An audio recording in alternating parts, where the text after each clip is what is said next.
Alors, moi, je voulais vous poser la question sur votre rôle et sur votre réflexion sur les rapports que vous faites par rapport à la critique de certains fonctionnements de l'OLAF.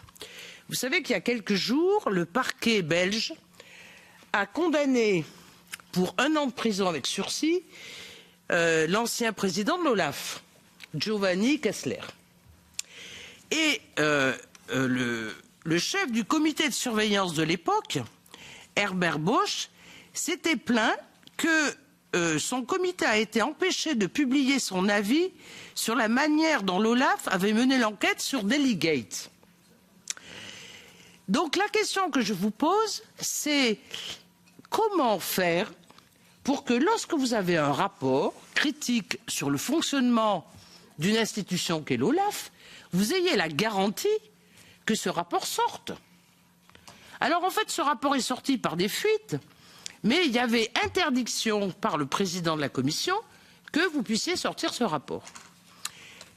Donc je trouve que c'est très important. Deuxième question par rapport au Watergate.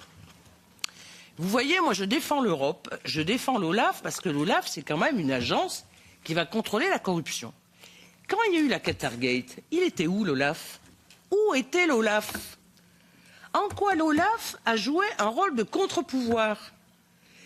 Je vous dis ça parce que on avait eu une discussion avec le président de l'OLAF qui nous avait dit on a 50 dossiers sur les députés européens qui, on a les preuves comme quoi il y a eu des phénomènes de corruption. Et vous avez été bloqué, enfin l'OLAF a été bloqué par le comité d'éthique et par la présidente du Parlement. Alors, est-ce que vous avez réfléchi sur comment faire en sorte à ce que l'OLAF soit véritablement une agence indépendante? Moi, je voudrais dire à mes citoyens européens, vous voyez, il y a des phénomènes de corruption au niveau de l'Europe, qu'elle touche d'ailleurs la Commission, qu'elle touche des députés, etc. Mais on a un organisme comme l'OLAF qui a la possibilité de sortir l'info. Alors que là, l'info, vous l'aviez, mais pas de possibilité de la sortir. Alors à quoi ça sert? À quoi vous servez? Vous voyez, c'est pas une provocation, mais c'est quand même... On vous paye, on paye les gens de l'OLAF. Vous parliez du budget, mon collègue. Il y a un comité de surveillance qui est là pour regarder comment ça fonctionne. Mais même si ça fonctionne bien, même s'il y a des dossiers, vous ne pouvez pas les sortir. Alors moi, je vous pose une question de fond. À quoi vous servez? Comment faire pour faire sauter ces verrous politiques? Parce qu'à ce moment-là, il faut dire que l'OLAF est une agence politique.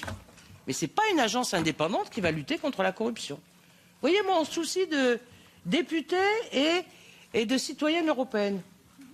Donc je voudrais savoir quelles sont les pistes de réflexion pour que vos rapports puissent sortir, qu'ils soient publics, et que quand l'OLAF a trouvé qu'il y avait des problèmes de corruption, qu'ils puissent le sortir, qu'ils ne soient pas empêchés par le président du Parlement ou la présidente du Parlement, ou par ces comités d'éthique qui sont constitués de députés, ou pour la commission avec les conflits d'intérêts qu'il y a au sein de la commission, on n'arrive pas à les faire sortir. Donc on a besoin de vous, vraiment. Mais il faut que vous fassiez sauter ces verrous. Et comment nous, députés, on peut vous aider à faire sauter ces verrous? Parce que qu'un procureur belge sorte les affaires du Parlement et que ce ne soit pas l'OLAF qui les sorte, Michel. je trouve que ça ne marche pas.